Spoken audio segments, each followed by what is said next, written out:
नमस्कार दोस्तों, मैं हूं आशीष और आप देख रहे हैं न्यूज़ 24/7 एंटरटेनमेंट।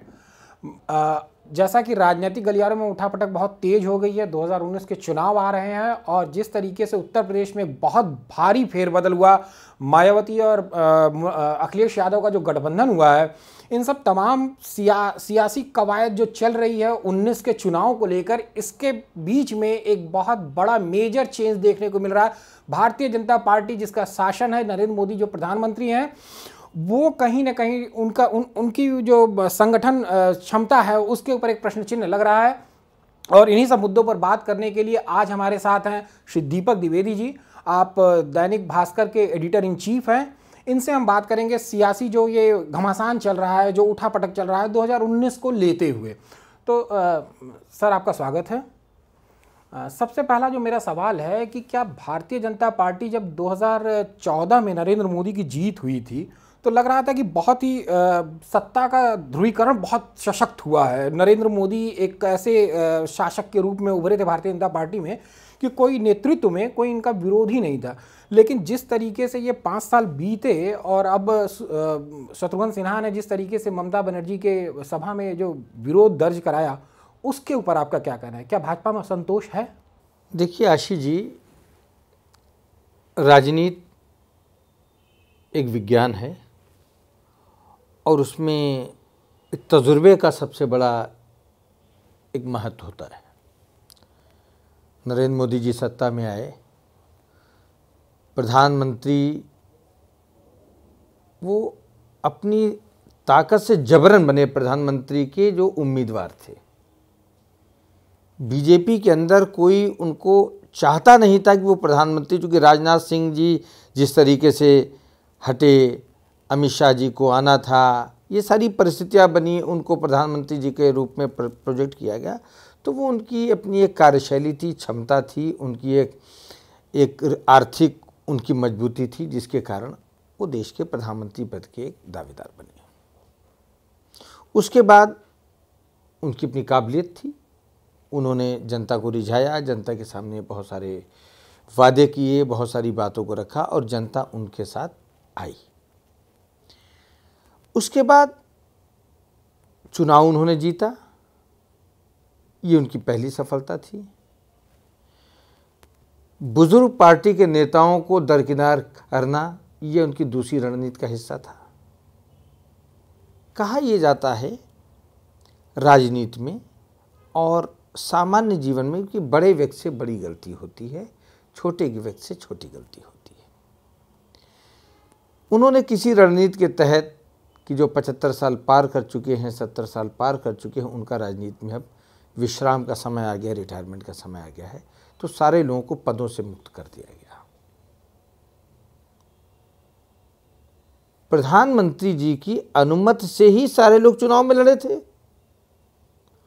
वो ये यशवंत सिन्हा रहे हों, मुरली मनोहर जोशी रहे हों, लाल कृष्ण आडवाणी रहे हों, इसी तरीके के कई एक नाम है सामने, उनको घर बैठाने के लिए तो चुनाव नहीं लड़ाया गया था, या वो घर में बैठ के राजनीति करने के लिए तो इस स्टेज पे नहीं थे। कहीं न कहीं उनके इस जो राजनीतिक श्राप होता है वो बहुत अलग तरीके से ध्वनि उसकी होती है कि कहा जाता है कि राजनीति में दिल जल रहा है फिर भी मुस्करा रहे हैं। तो शायद उस मुस्कराहट और दिल जलने की जो चिंगारी की जो सिंक्रोनाइजेशन था, वो आदरणीय मोदी जी शायद उसको समझ नहीं पाए या उसको ठीक तरीके से उसको आप स्केल अप नहीं कर पाए। वो धीरे धीरे सिंक्रोनाइज होता गया और आज की तारीख में अरुण शौरी हों, यशवंत सिन्हा हों या शत्रुघ्न सिन्हा हों, उनकी लोग बातों को सुनते हैं, उनकी बातों में दम है और वो भाजपा से कहीं न कहीं उसकी नीतियों विचारधाराओं से अलग होकर एक मंच पर इकट्ठा हो रहे हैं, जो मोदी जी के विरोध का मंच है। सवाल ये नहीं है कि वो राजनीति में आना जाना लगा रहता है। सक्षम और ताकतवर नेता, प्रधानमंत्री से बड़ा इस देश में ताकत का कोई पद नहीं है। संवैधानिक पद राष्ट्रपति महोदय का है, वो सम्मान का है। ये प्रधानमंत्री जी उस पद पर रहते हुए अरुण शौरी, यशवंत सिन्हा, शत्रुघ्न सिन्हा, लाल, इन सब लोगों को अपने मेन जो चुनाव समिति थी उसका अगर संवाहक नहीं बना पाए तो इसका डिस्क्रेडिट हमारे प्रधानमंत्री नरेंद्र मोदी जी को जाता है। सर, एक इसमें बड़ी दिलचस्प बात यह है कि जब आप 2014 के चुनाव को देखेंगे तो उस समय भी जो हमारे पूर्व विदेश मंत्री थे, रक्षा मंत्री भी रहे, जसवंत सिंह, उन्होंने भाजपा से टिकट मांगा, उनको नहीं दिया गया, फिर वो निर्दलीय चुनाव लड़े। तो जब अटल बिहारी वाजपेयी के कार्यकाल को देखते हैं तब भी वही भाजपा थी, आज भी वही भाजपा है। उस समय कोई इस तरीके का असंतोष नहीं था, जबकि ये था कि प्रधानमंत्री पद पे निश्चित तौर पे कहीं ना कहीं लालकृष्ण आडवाणी दावेदार थे, लेकिन गठबंधन की मजबूरियों के चलते वाजपेयी जी को आगे किया गया। यहाँ तो कोई मजबूरी ही नहीं थी, यहाँ तो सर्वसत्ता के मतलब सत्ताधीश ही वही थे, फिर बीजेपी में इतना असंतोष क्यों है?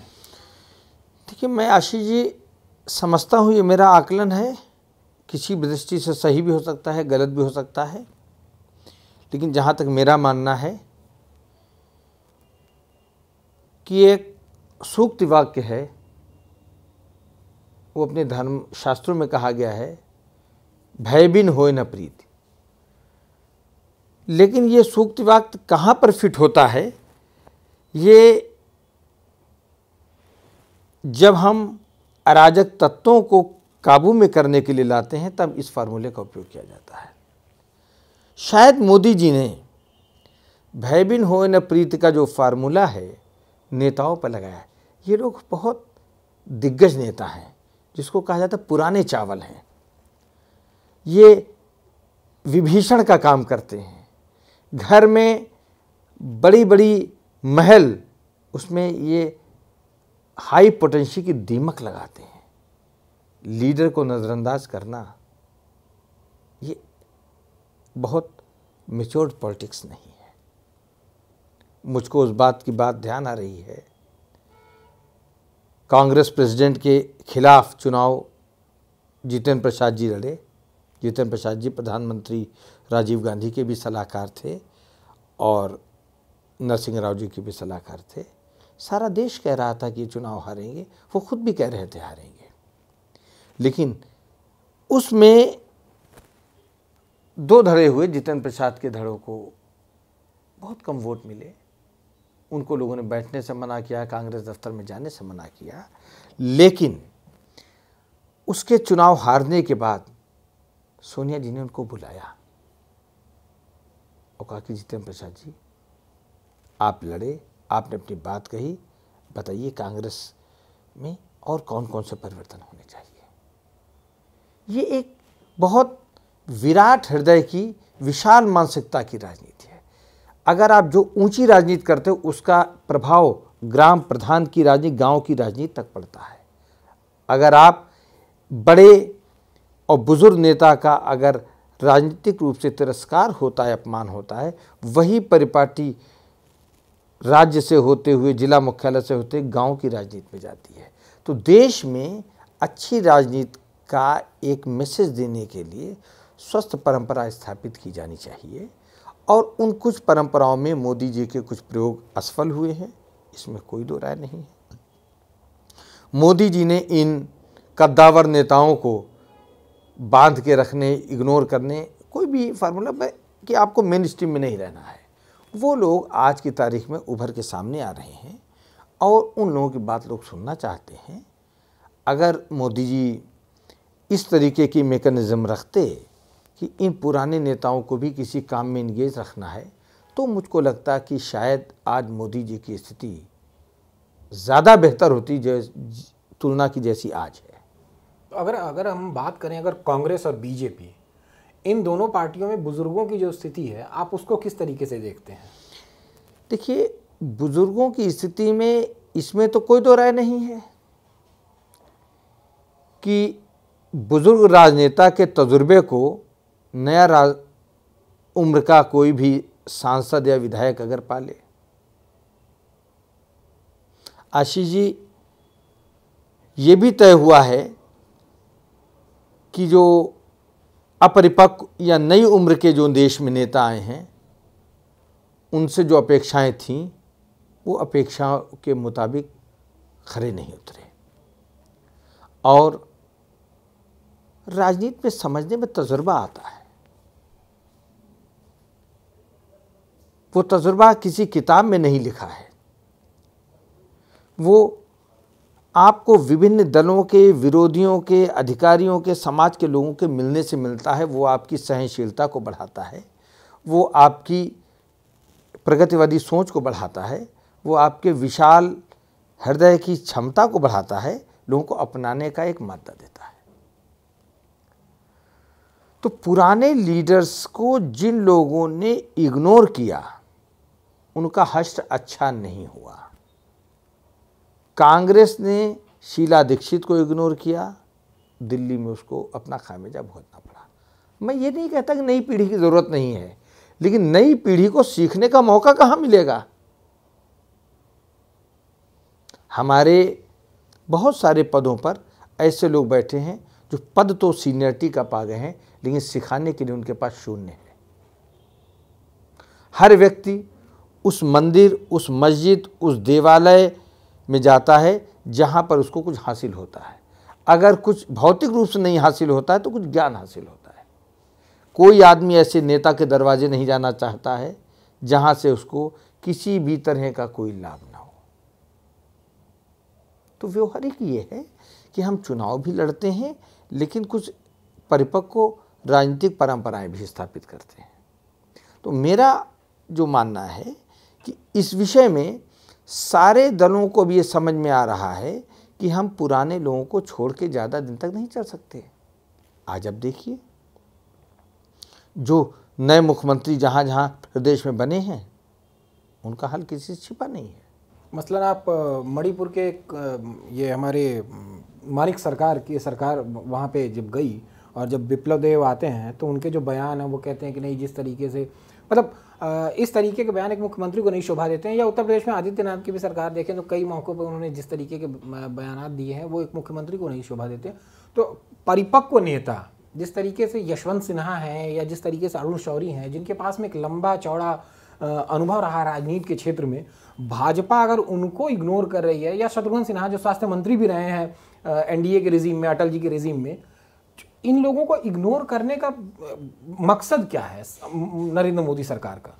देखिए, सवाल ये है कि हर दल में बहुत अच्छे नेता हैं। बीजेपी में भी बहुत मैच्योर लीडर हैं, कांग्रेस में भी हैं और हमारे क्षेत्रीय दलों में भी हैं, कम्युनिस्ट पार्टी में भी हैं।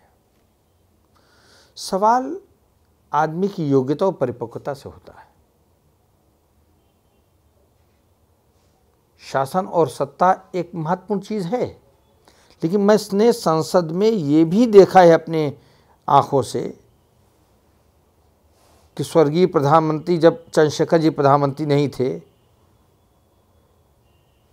अगर संसद के अंदर किसी विषय पर वो हंगामे के दौरान खड़े हो जाते थे तो पिन ड्रॉप साइलेंट हो जाती थी।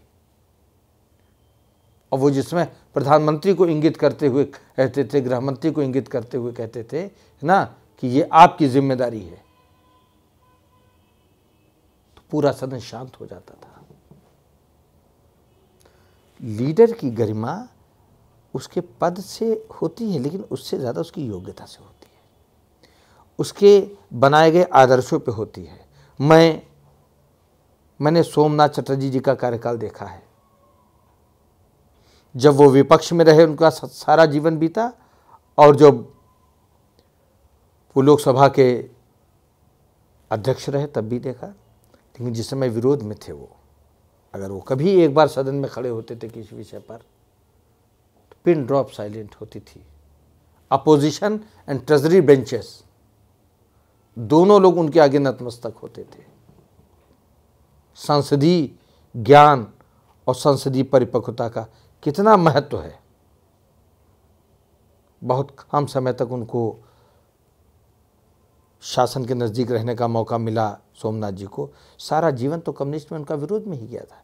लेकिन किसी देश के अफसर की, किसी देश के नेता की, किसी प्राइम मिनिस्टर की ये आज तक ज़रा भी सोच नहीं हुई कि अगर सोमनाथ जी पत्र भी लिख दें, किसी को फ़ोन भी कर दें, तो किसी भी बड़े से बड़ा मंत्री की सिफारिश से बड़ा वो पत्र माना जाता था। ये देश की गरिमा है। आज की तारीख में प्रधानमंत्री जी इतने प्रचंड बहुमत से आए, मोदी जी, उनकी नीतियाँ अच्छी थीं, उनके कार्यक्रम अच्छे थे, लोगों ने पसंद, लेकिन विरोध क्यों है? और जनता का विरोध, अधिकारियों का विरोध, न्यायपालिका की एक अलग तरीके की उठती प्रतिध्वनि, और फिर उनके सराउंडिंग्स के नेताओं का विरोध। इस पर एक गंभीर विषय है। अब मंथन का समय हम रहा है, लेकिन फिर भी लास्ट मोमेंट के जो रिफॉर्म होते हैं वो भी कभी कभी कामयाबी लाते हैं, उस पर ज़रूर विचार करना चाहिए। भारतीय राजनीति में पिछले 20 साल जो थे हमारे, वो गठबंधन की सरकार रही।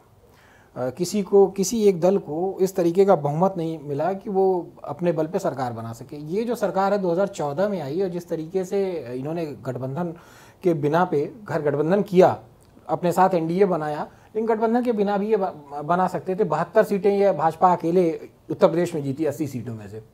तो ये राजनीतिक शुचिता का जो क्षरण है, जो पार्टी विद इन पार्टी जो डिफरेंसेस है, ये 4 सालों में इतना ज़्यादा हो गया कि सुषमा स्वराज कह रही मैं चुनाव नहीं लड़ूंगी, उमा भारती कह रही मैं चुनाव नहीं लड़ूंगी, उसके बाद यशवंत सिन्हा, अरुण शौरी, ये जो पढ़े लिखे जितना भी आर्थिक सुधार का जो तबका है वो इनकी आर्थिक नीतियों पे चोट कर रहा है।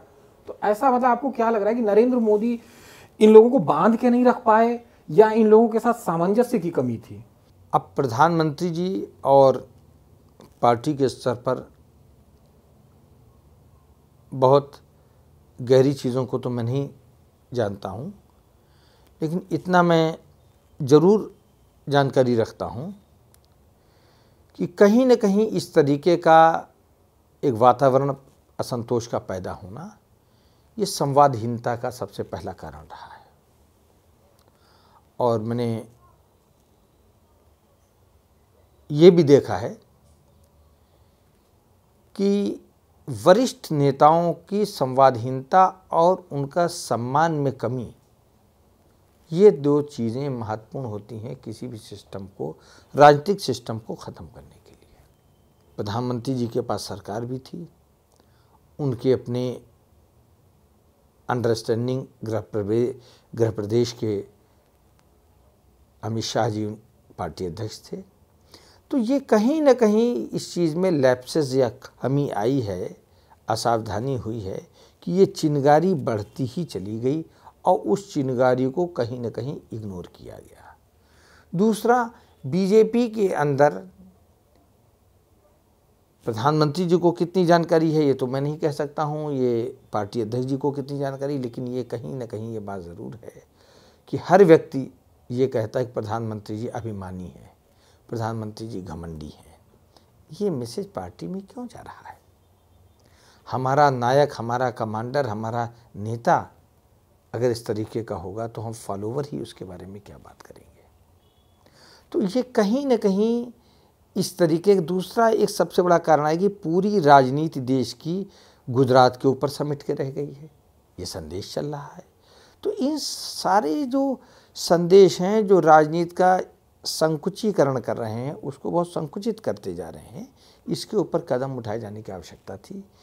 मुझको लगता है कहीं ना कहीं इन विषयों को इग्नोर किया गया, जिसकी वजह से ये एक बड़ा फैक्टर बन के चुनाव में सामने आ रहा है, जिसका समाधान भारतीय जनता पार्टी उसके शीर्ष नेता नरेंद्र मोदी जी को करना होगा। एक बड़ा मसला ये भी है कि ये 5 साल के राजनीतिक शासन का 4 साल का रहा है, 4.5 साल का जो अब चुनाव तक जाएगा मई में, जो क्षेत्रीय दल हैं वो अपनी जगह मुझे लग रहा है वापस बरकरार करने की कोशिश में लगे हुए हैं। और जिस तरीके से एंटी इनकम्बेंसी रही, ये 3 स्टेट जो हारे हैं, तो भारतीय जनता पार्टी का अंदर का जो असंतोष है वो इनको कितना चोट पहुंचाएगा आने वाले इलेक्शन में? देखिए, कोई भी चुनाव एंटी इनकम्बेंसी, मेरा अपना जो अनुभव है जनता के बीच जाने का, काम करने का और इंडिपेंडेंट व्यू लेने का, एंटी इनकम्बेंसी के मैसेंजर कैरियर क्या है आशीष जी? एंटी इनकम्बेंसी का पहला मैसेंजर कैरियर मेरा ही वर्कर होता है कि नेता की नहीं चुन रही है, नेता के यहाँ ऐसा लिया जा रहा है, नेता काम नहीं कर रहा है। ये जो उसका पहला जो एक तूफान खड़ा करता है, धीरे धीरे हवा को तूफान में बदलने का काम है, वो हमारी पार्टी का नेता ही करता है, वर्कर करता है। जब उसका काम थाना पुलिस कचहरी में नहीं होता, जब उसको छोटे वर्कर को बड़ा नेता बेईमान और डिसऑनेस्ट बताता है।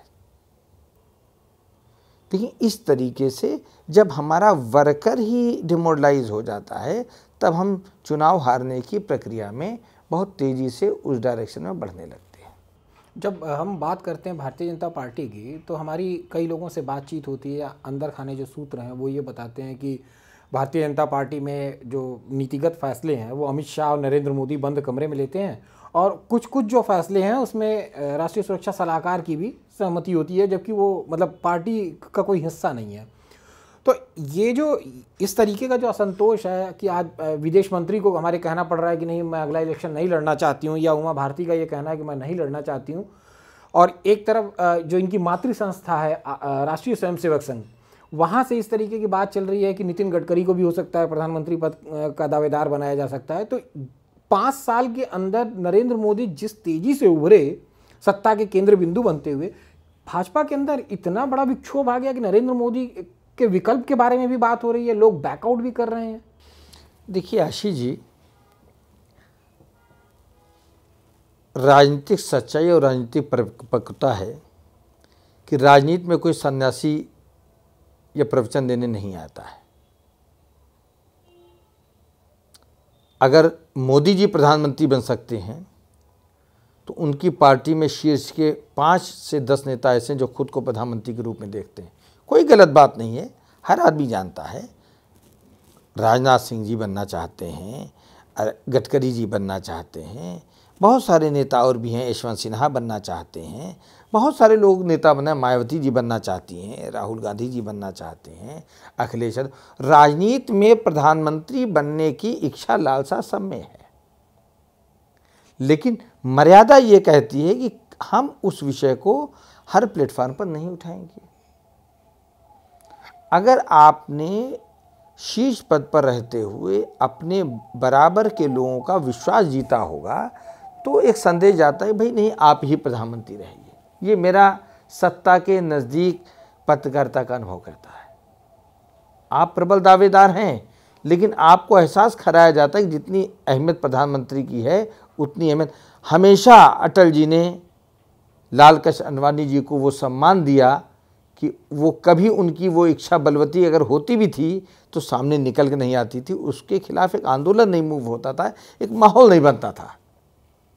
अटल जी ने मुरली मनोहर जोशी जी को वो सम्मान दिया कि जिससे उनकी वो बलवती जो भावना थी वो एक चिंगारी के रूप में आगे नहीं निकली। क्या मुरली मनोहर जोशी प्रधानमंत्री नहीं हो सकते थे?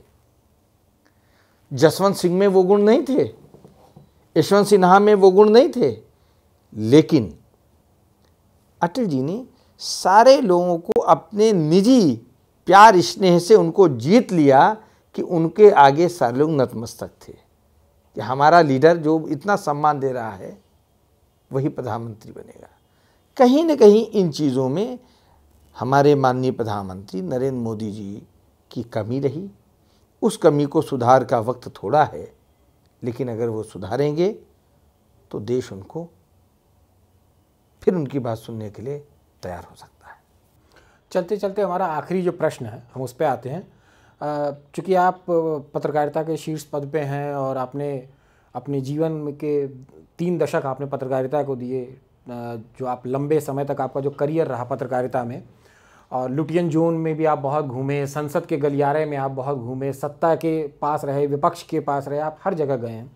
तो आपको क्या लगता है नरेंद्र मोदी बतौर प्रधानमंत्री, जो पिछले प्रधानमंत्री जिनको आपने देखा है और अब नरेंद्र मोदी की अगर तुलना की जाए, इसके अलावा जो आप अपने संस्मरण कुछ हमें बताएं, मतलब जिससे हमारे दर्शक ये जान सकें कि मौजूदा प्रधानमंत्री और जो पूर्व के जो प्रधानमंत्री थे उनके बीच में क्या अंतर है?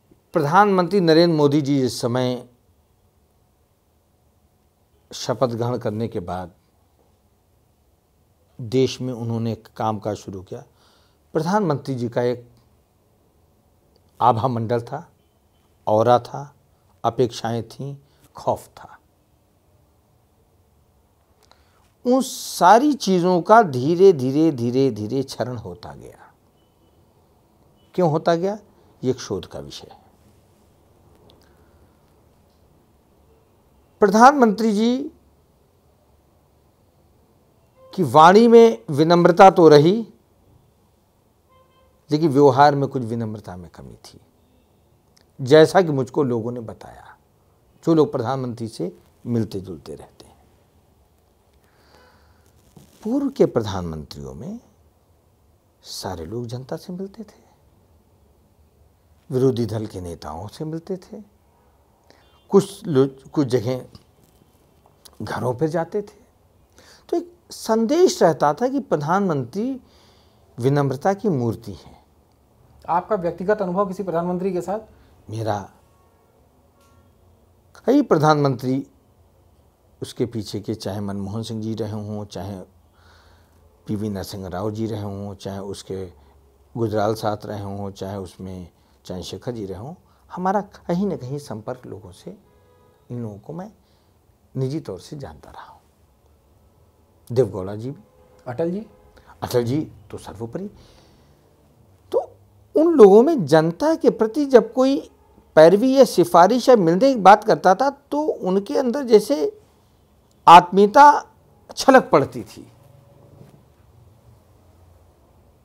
अटल जी तो ये भी कहते थे कि अंतिम शीर्ष व्यक्ति के पास आया है, मेरे दरवाजे पर अगर व्यक्ति आ गया तो खाली हाथ नहीं जाएगा, नेता हो या जनता हो, जब आ ही गया। और इसका मतलब है कि आप लोगों ने उसको नहीं कुछ दिया। तो प्रधानमंत्री की ये सोच बहुत देश के अंदर के सबसे लास्ट माइल पर्सन के बारे में सहानुभूति रखने की सोच है। नेता भी आदमी बनता है, किस लिए बनता है?